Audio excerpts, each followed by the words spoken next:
الحمدللہ رب العالمین والعاقبۃ للمتقین والصلاۃ والسلام علی خاتم الانبیاء والمرسلین وعلیہ الطیبین الطاہرین۔ السلام علیکم ورحمۃ اللہ وبرکاتہ۔ کیسے ہیں آپ سب؟ امید کرتی ہوں کہ ہمارا اب تک کا ساتھ ہمارے لیے کامل ترین رہنمائی کا وسیلہ بنا ہو، اور میرا رب آئندہ بھی ہمیں اپنے کارہائے حیات انجام دیتے ہوئے اپنے کلام حق کے عقیدہ اور یقین پر عمل کرنے کی توفیق عطا فرمائے، تاکہ ہمارا شمار قرآن پاک کے ہم المفلحون لوگوں میں ہو جائے، آمین۔ گزرے 3 دنوں میں ہم نے آیات قرآن کے وسیلے سے الحمدللہ اپنے نبی مکرم صلی اللہ علیہ وسلم کی شان والا صفات کو اپنی بساط کے مطابق سمجھنے کی کوشش کی۔ دعا ہے کہ ہمارا رب ہمیں اور اپنے محبوب صلی اللہ علیہ وسلم کی محبت عطا فرمائے، بے پناہ معرفت عطا فرمائے، اور پھر ان کے محبوبین علیہم السلام کی بے پناہ معرفت عطا فرمائے، تاکہ ہم اپنا مقصد تخلیق پورا کر لیں بلکہ منزل مقصود بھی پا لیں، اور ہمارے آقا و مولا صلی اللہ علیہ وسلم جو کہ قرآن پاک کے بیان کے مطابق ساری کائنات کے لیے سراج منیرہ بن کر بھیجے گئے، ہم سے راضی ہو جائیں۔ اور یاد رکھیں، چمکتے ہوئے اس سورج کی روشن کر دینے والے اس سورج کی ایک شعاع، ایک نگاہ لطف و کرم ہمارا بیڑا پار کر سکتی ہے، ایک نگاہ ہمارے دلوں کو مزکہ اور مصفح کرنے کے لیے کافی ہے۔ اسی محبت اور عقیدت کو آگے بڑھاتے ہوئے آج ہم بات کرتے ہیں کہ عقیدہ و عمل کا آپس میں ایک ہونا ہی کامیابی کی ضمانت ہے۔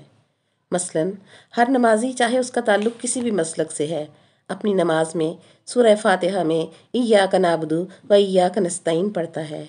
اور اللہ کریم نے اس آیت کریمہ میں ایاک کی نسبت خود اپنی طرف کی ہے کہ پورے قرآن پاک میں کاف کے اوپر زبر ہو جائے تو اس کا مطلب تو، تیرا اور تیری ہے۔ اور نمازی جب تشہد میں بیٹھتا ہے تو اللہ کریم کے بتائے ہوئے تعلیم کیے ہوئے کلمات ادا کرتا ہے اور پڑھتا ہے التحیات للہ والصلوات والطیبات السلام علیکہ ایھا النبی، کہ تمام کے تمام پاکیزہ بدنی اور مالی عبادات اللہ کی بارگاہ میں ہدیہ ہیں، اور پھر پڑھتا ہے کہ السلام علیکہ ایھا النبی، اے میرے نبی تجھ پر سلام ہو۔ اللہ کریم نے ایاک والا صیغہ ہی اپنے نبی کے لیے بھی پڑھوایا، جیسے اللہ کریم کو حاضر ناظر سامنے موجود مان کر ہم ایاک نعبد و ایاک نستعین پڑھتے ہیں، بین اسی طرح سے اللہ کریم نے اپنے محبوب صلی اللہ علیہ وسلم کے لیے بھی سلام پڑھوایا کہ السلام علیکہ ایھا النبی، اے میرے نبی تجھ پر سلام ہو۔ کہ قرآن کا بھی فرمان ہے، جب کوئی تمہیں سلام کہے تو اس کو اسی طرح سے یا اس سے بہتر انداز میں سلام کا جواب دو۔ ہم سے یہ سلام پڑھوا کر واضح کر دیا گیا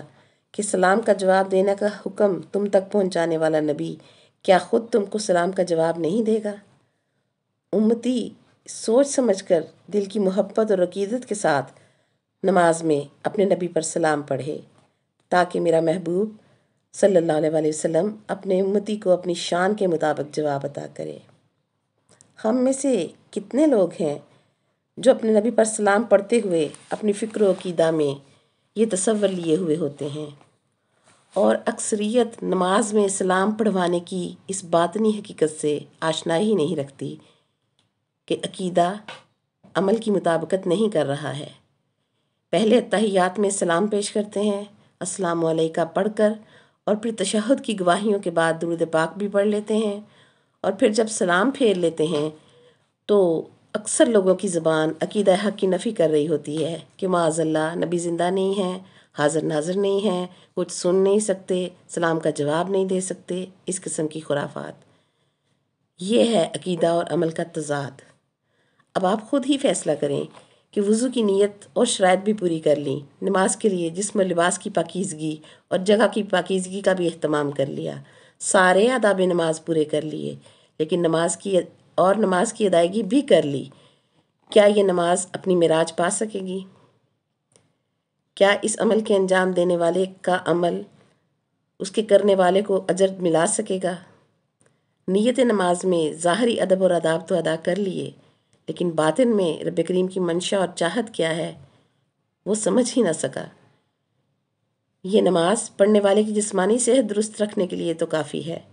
لیکن پڑھنے والے کو روحانی طور پر وہ نتیجہ نہیں دیتی جو قرآن نے بیان فرمایا ہے کہ ان الصلاۃ تنہا عن الفحشاء والمنکر، کہ نماز برائی سے، بے حیائی سے روکتی ہے، اور نہ ہی ذات مصطفیٰ کریم صلی اللہ علیہ وآلہ وسلم کے ساتھ بحیثیت امتی جیسا محبت اور عقیدت رکھنے کا حق ہے، وہ حق ادا ہوتا ہے، اور اسی وجہ سے نگاہ رؤوف الرحیمی کا بھی مستحق نہیں ہو پاتا۔ یاد رکھیں، دل میں کچھ اور ہو اور زبان سے اظہار کچھ اور کیا جائے، قرآن پاک اسی خصلت کو نفاق کہتا ہے، منافقت قرار دیتا ہے، اور منافق کا عذاب سورہ نساء آیت نمبر 145 میں فرما دیا گیا، ان المنافقین فی الدرک الاسفل من النار ولن تجد لہم نصیرا، یقیناً منافقین جہنم کے نچلے ترین درجے میں ہوں گے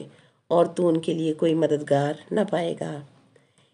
اس لیے خوشبو قرآن سے جڑے میرے ہر ساتھی سے گزارش ہے کہ اپنی زبان سے ادا کیے جانے والے الفاظ کے ساتھ آپ کے دل کی گواہی بھی شامل ہوگی تو نماز مومن کی معراج کا عہدہ پا لے گی۔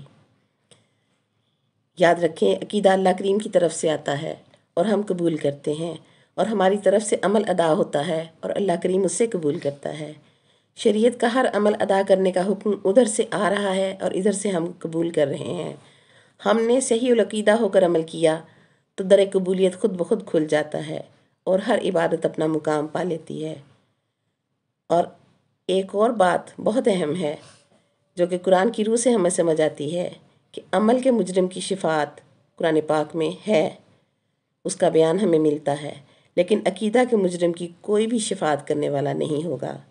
کہ جن کو حق شفاعت اللہ کریم نے عطا کر رکھا ہے ان ہستیوں کے لیے تو ساری زندگی کمی اور کجی کا تصور ذہن میں رکھا، تو پھر روز قیامت ان کی شفاعت کا بھی حقدار نہیں ہو سکے گا۔ مغفرت اور بخشش کا سارا نظام عمل میں کمی بیشی رہ جانے والوں کے لیے بنایا گیا ہے کہ مرنے کے بعد بھی اس کا حل ہو جاتا ہے،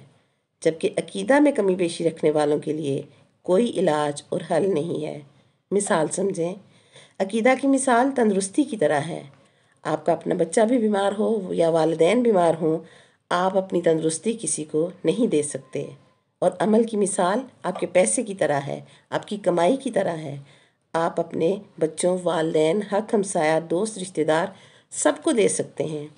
اسی لیے مرنے کے بعد مردے کو ایصال ثواب کیا جاتا ہے، مختلف نیک اعمال کی ادائیگی کی صورت میں، مگر کبھی ایسا نہیں ہوتا کہ مرنے والا قرآنی فرمان کے مطابق عقیدہ حق پر نہ مرا ہو اور اس کی اولاد پیسہ خرچ کر کے لوگوں کے دلوں میں اللہ کریم کے محبوبین کی محبت ڈال دے اور عقیدت ڈال سکے اور مرنے والے کی بخشش ہو جائے۔ یہ نہیں ہو سکتا۔ میرا رب ہمیں صحیح العقیدہ ہو کر اعمال ادا کرنے کی توفیق عطا فرمائے۔ خوشبو قرآن اسی سلسلے کی ایک ادنا سی کاوش ہے۔ آج کے لیے اتنا ہی۔ جڑے رہیے خوشبو قرآن کے ساتھ بشرط زندگی۔ کل ہم پھر سیکھیں گے کہ قرآن میں ہماری عبادات کا باطن کیا بیان کیا گیا ہے۔ وآخر دعوانا ان الحمد للہ رب العالمین۔ سبحانک اللہم و بحمدک ونشہد ان لا الہ الا انت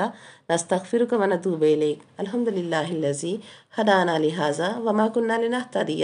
لولا ان ہدانا اللہ، وصلی اللہ تعالی علی خیر خلقہ محمد وآلہ اجمعین برحمتک یا ارحم الراحمین۔ السلام علیکم ورحمۃ اللہ وبرکاتہ۔